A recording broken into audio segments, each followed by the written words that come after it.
Hey guys, welcome to this week's Roundup. I still don't have a professional background going on, but I'm working on it. A lot of stuff to talk about this week though, so I'm just going to jump right into it. First up, those component to SCART pass-through adapters came through, so you should be getting yours pretty soon. They work exactly as described. It's just a pass-through adapter, not a converter at all, and you could use it in any SCART switch. And it just passes the signal through it. So for people that have PVMs like me that accept both component and RGB, it's very helpful because you could run a component source through it. I know many people have a Wii, and that's really their only component video source. And if you have those with a Sony PVM, this really does make it easier because it's all through one switch, and all you have to do is flip the button from component RGB to component and turn off external sync, and then it works. So these are great. As you can see in the videos I'm posting, if you have a G-SCART switch, you should put this in port 8, the closest to the output port. And also, you should, if you use the SCART output, you should probably get RCA right angle adapters because they won't really fit too well, or just find another way to get audio out. But in many switches, you'd probably be plugging them in this way so they'd be on the top or anything. But I don't know. For the price, I thought they were great, and I'm really glad I got one. And big, huge, massive thanks again to Cameron, who got them from Australia to Wes at RetroFixes, and then another big thank you to RetroFixes for getting them out to everybody else. So, I like to start with a good story because this is awesome. Everybody got to help each other out. Everybody appreciates it, at least they should, because this is a cool little device. And now those of us with PVMs and one component source can just not have to unplug and replug anymore. Next, GameTech is now selling NES repro kits. So you could purchase the NES cartridge shells themselves, and I believe they have clear and black available, as well as the PCBs, EEPROMs, CIC clones, and pretty much almost everything else you would need to remake any of the games. Some of the mappers aren't supported yet, but I think he's working on that. But overall, I think it's a great and really cost-effective way to make repros if that's something you guys are interested in. A bit more news from GameTech. I guess they have about 500 high-def NES kits coming in from China, and they only have about 300 people on the pre-order list. So this is one of the few times you'll probably be able to just buy it from their website and get it within a pretty short period of time. There's going to be overlaps like this, I'm sure, every once in a while, but for the most part, this is a constant pre-order scenario. So you should always count on pre-ordering and waiting a while. But now, if they're already on their way from China, there's a good chance you'd be able to buy it and get it within a few weeks. So if you were waiting on one, maybe now's the time to pull the trigger on it and actually get one. It looks like the Pi to SCART adapter is available for pre-order from arcadeforge, which is really awesome because that's an idea that Johan and I talked about during the interview a few weeks ago, and he said it was something he would look into and that he would try to get it out around January. So I think it's pretty awesome that we were just kind of chatting about something and he made it into a real product so quickly. So basically, it's the same as a VGA output for the Raspberry Pi, but it combines the sync to RGBS and outputs it through SCART. Now, I don't mean to oversimplify that because that's exactly what we were looking for. And overall, it's cheaper than getting a VGA adapter and a sync combining circuit. Not too much, but still, I mean, it's everything you want in one little package, requires no extra power, and it just works, or it should work as advertised. So I'm obviously getting one in for testing. I pre-ordered it the moment it popped up on their website, and I'll make sure to do a full review whenever I get it in. But I mean, based on their other products, I'm just expecting the same high-quality output as all of the GERT VGA adapters, but through SCART, which is pretty awesome because now it's just, anybody with a PVM or a pre-existing SCART solution just has one very easy thing to add onto their Raspberry Pi. Well, since you're going to need a SCART to SCART cable for the Pi to SCART adapter, I figured now's a good time to mention that Amazon is actually selling a SCART cable right now, which for everybody in Europe, I'm sure you're probably laughing like, yeah, I mean, it's common. It's like selling a composite cable, but in the US, you'd never see SCART. So I ended up buying one, and it looks pretty heavy duty. I mean, it's got held together by screws as well as the crank adapter. It looks well made, heavy duty, and of course, I wanted to pull it apart to show everybody. Each one of the cables has its ground run alongside of it, the red, green, and blue cables. and it really overall just looks like a very high quality cable.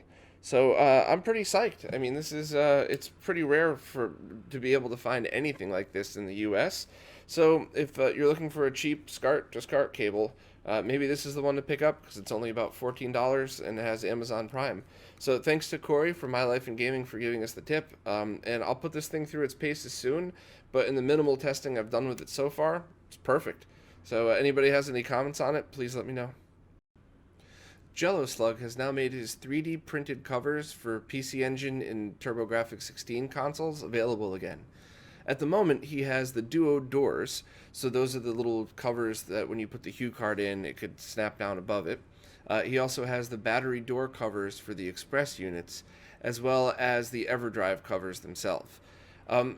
He sells them through the PC Engine FX forums, which requires free registration in order to get in there. But once you're signed up, you could contact him directly and purchase them.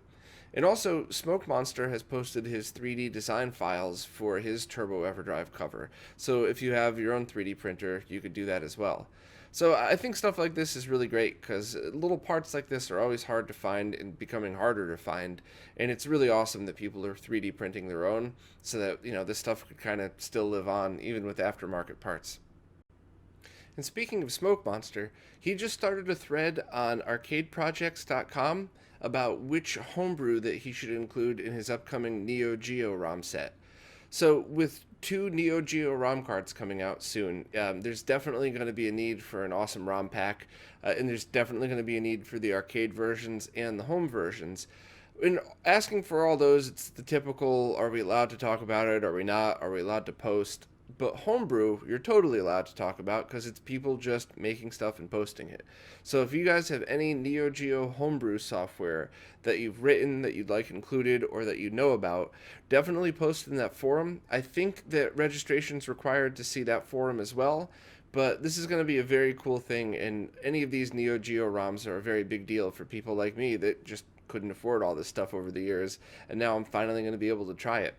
And I'll tell you too, as weird as this sounds, for a lot of these games, especially games made by the people that are still putting out Neo Geo carts, if I really, really like it, I probably will end up buying it. But for the most part, I just like experiencing the game and then I'll never play it again. So awesome that we get this opportunity with ROM carts, and if there's any homebrew you guys like, definitely post in the thread. The company Hyperkin just posted a picture on their Facebook page about a 3-in-1 adapter for the Retron 5. This will take Game Gear cartridges, Master System cartridges, and the Master System cards and allow you to play them through the Genesis slot of the Retron 5. Now, you guys all know how I feel about Hyperkin and the Retron 5 and all that stuff, but overall, this is actually a pretty cool thing because I don't think it would be limited to just the Retron 5.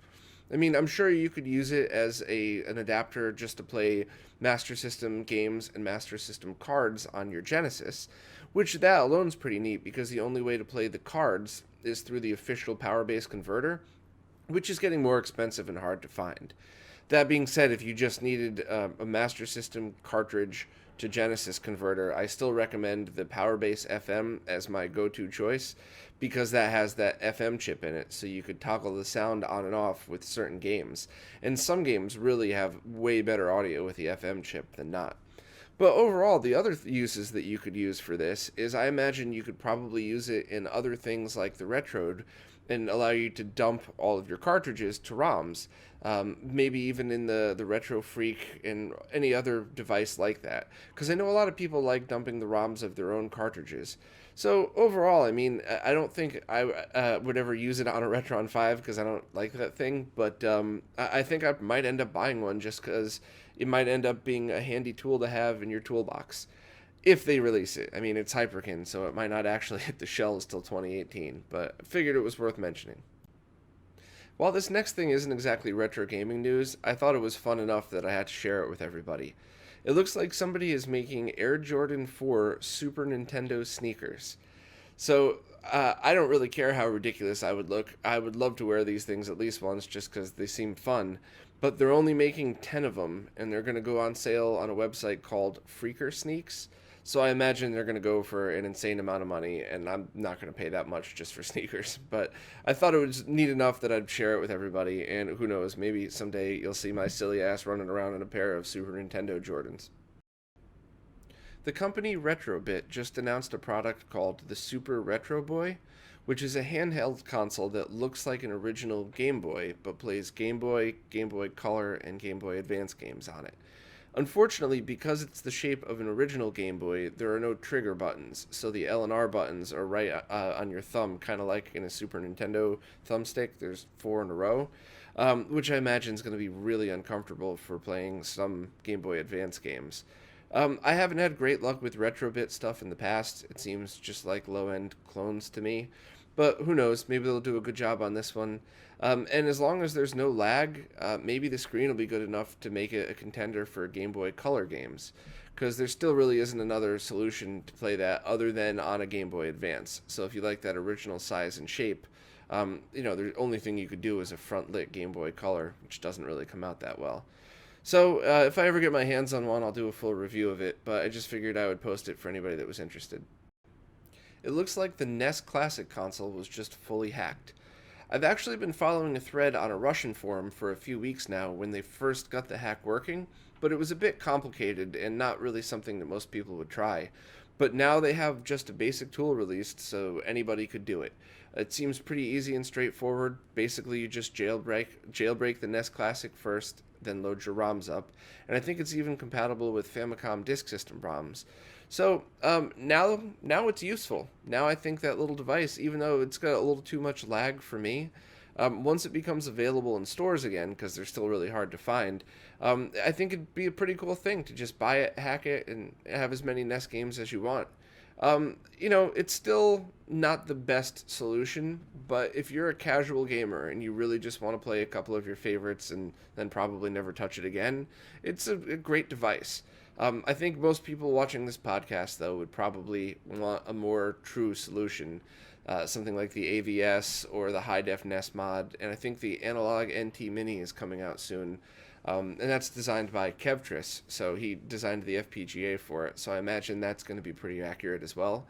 So there's just a lot more solutions that are more accurate that could allow you to play it on different devices. But hey, I mean, this is it's cheap and it's good for some people, so I figure I'll keep posting the news about it. And I also really like it when things like this are hacked, so it's kind of fun anyway.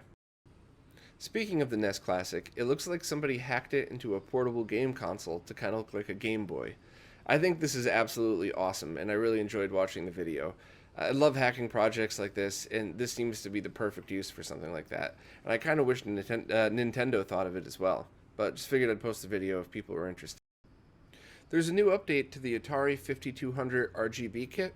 The creator Simius says that the final PCB version is ready, and that there's jumpers for RGB or component, as well as interlaced or non-interlaced, which I'm going to assume means 240p and 480i, and that it'll also auto-detect the color if it's NTSC or PAL. So it's looking great. It's looking like this is going to be a product we're all able to buy soon. And he said he's still expecting components from some of the dealers, but when he gets them, he'll be able to accept payments and start production soon. So this is looking like a real thing, and now I'm going to have to go hunt down an Atari 5200 just so I'd be able to do the mod. Okay, now on to Q&As. Last week I talked about using 64 gigabyte SD cards or micro SD cards in certain ROM carts, and talked about how with the SD to SNES you had to make sure to use a special program to format it FAT32 or else it wouldn't read in it. Firebrand X was able to test his EverDrive 64 with the same program, and he confirmed that that is also compatible with 64 gig SD cards. So that's good news. At the moment, there's only three ROM carts that would ever need more than 32 gig. And SD to SNES right now, if you have all the MSU1 patches, is over 32. N64 comes close, so it's good to just buy it now just so you don't have to worry about going over. And also Game Boy Advance is kind of close as well. The only problem with the Game Boy Advance EverDrive is that there are compatibility issues with certain brands. There's a thread on the Crix forum about it, so that's the only iffy one at the moment. But other than that, it's looking good. So at least N64 and SD to SNES can handle the 64 gigs. So I would recommend buying one of those just so you'd never have to worry about running out of space. And speaking of formatting 64 gig SD cards to FAT32, Joybit Legit posted that you could use a program called gparted to do the same thing on Linux. So, of course, I'm sure there's a ton of partition managers you could use in Windows. I just posted that FAT32 format because it's free. But thanks for the tip. I think you could probably do it in Mac as well. And if I know for sure, if I could come up with a quick tool or a guide or something, I'll post that as well. But for me, I use Windows primarily. And in order to do a FAT32 format of anything over 32 gigs, you need specific software. Just the built-in Windows won't do it. Next, QWERTYMOTO posted a guide to upgrading the op-amp on the SD to SNES ROM cart. That's something we talked about last week, and he just posted his link to his guide about doing it. And also, I believe Bordy is working on a PCB for this to make it even easier. So I didn't include it in news this week because there's nothing able to be purchased yet or downloaded. But I'll keep everybody updated on this, and I'll go into more detail on it when it's ready so everybody understands what it is and why they might need to do it to their ROM cart. Next, Legalized Freedom asked my thoughts on using AV receivers with retro game consoles, since some have upscalers built in. This is actually something I've been pretty interested in the past few months, ever since somebody emailed me saying that they'd done exactly that, and it was very low lag, and it looked pretty good. I actually emailed a few people, and the specific model they were using has the same chip in it that the FrameMeister does, with one problem. The FrameMeister first upscales everything to 480p, and then from 480p goes through this chip out. So this particular receiver they used actually treated the signal as 480i, so you were essentially upscaling an interlaced signal, which isn't the best. But it was low lag, and it said it looked good on their solution, so it seemed like a viable thing to do. And unfortunately, the more I looked, the more I realized it was harder to find which of these AV receivers have which processors in them. So if there was a way to tell, or if we knew, I guess the best thing to do would really just be to start a list somewhere for people that own them. Because especially for things like the open source scan converter, the OSSC, if you put your consoles through that and output it in line triple mode, 720p, then go from that through an AVR upscaled into your TV. If it's a low lag solution, it's pretty common to handle a 720p upscale, and it might actually look very good. So that's something I'm interested in, and I would need you guys' help with, because I have very limited access to AVRs. So if you guys have one with an upscaler built in, maybe pop the top off and see what chip it is. And if it handles either 240p or any other frequency resolution better, then maybe it's something to start a thread about somewhere, because it just seems like a really great solution for many people, and one that would actually save cost as well. So rather than buying a stereo and a DVDO upscaler, maybe you just buy a good AVR for a little bit less and have everything in one. So I'd love to hear anybody's thoughts on that or your experience in the comments. Next, Drew Irons was asking, do I think this is the last chance to get a FrameMeister since they're stopping production? And I understand the concern, because, if this is something that completely leaves the market, you might have a lot more limited choices. But although I don't have any contact with Mecumsoft or any of their people, I could absolutely tell you that if they plan on staying in the retro gaming market, there's going to be some follow-up product. Because if not, then they're just losing their entire market share, which they already have a pretty good percentage of. So I haven't heard anything from them, and they did say publicly that they will be stopping production in February, but they plan on having enough stock to carry them through the rest of the year. So they're probably doing one more very large production run. So, I don't know if I would run out and get one now if you don't already have one. Me personally, I'm more concerned about the next generation options. The new features that are coming onto the OSSC, while you don't have some of the zoom and crop functions, maybe that will actually be a better contender. Or if they do have a good follow-up product, what features does it have? Will it have the full color support? Will it be 4K? Will it have less lag? So if you're worried about getting one, I guess it wouldn't hurt. You know, with everything, I mean, you could always sell it on eBay for a small loss when you're done. But generally speaking, to answer the question that I've been getting from a lot of people lately, unless Microsoft plans on completely pulling out of the retro gaming market, I can't imagine they're not going to have a follow-up product that's ready pretty much when that stock runs out of the Framemeister. So I hope that was a good explanation and I didn't ramble too much. Next, Mark Pitos had a couple of good questions regarding sync, and more specifically how a few of Voltar's new boards have a jumper that allows you to select between TTL sync and 75 ohm C sync. So I'm going to try to give the most basic, simple answer first, and then kind of break it down. So any electrical engineers that are listening, you're going to roll your eyes at first. But basically, when you're installing these boards, if you don't have specific ways to test, just as long as you have a multimeter, test your cable. If your cable has components on the sync line, then you could output TTL sync. If your cable doesn't have components on the sync line, then you're going to want to output 75 ohm C sync. So that's the short answer in regards to Voltar's boards. But why that jumper is there is a lot more complicated, and I'll try for a middle of the ground explanation now, and then my site will soon have an updated sync page and hopefully a video explaining this as well. But basically, a lot of consoles output TTL sync. So when you actually tap into their sync pin on the multi-out, that's what you're getting. But a lot of devices that you use, in fact, I would say most devices in the retro gaming world require 75 ohm C sync, which is actually what SCART generally is. You have a composite video, a 75 ohm composite video signal as sync. We as retro gamers don't generally like to do that because using composite video can introduce a bit of noise or compatibility issues with certain processors, which is why we like to use the sync coming directly from the console. So in order to convert that to C-Sync, you normally would find components in the cable that have been measured per console. So some consoles don't require any components at all, some require a resistor and a capacitor, and a few are different. But that jumper is on a few of Voltar's boards specifically, in the case of the Super Nintendo one, if you have a cable and you don't have any components on the sync line, you would just jump that to C-Sync and you're fully compatible.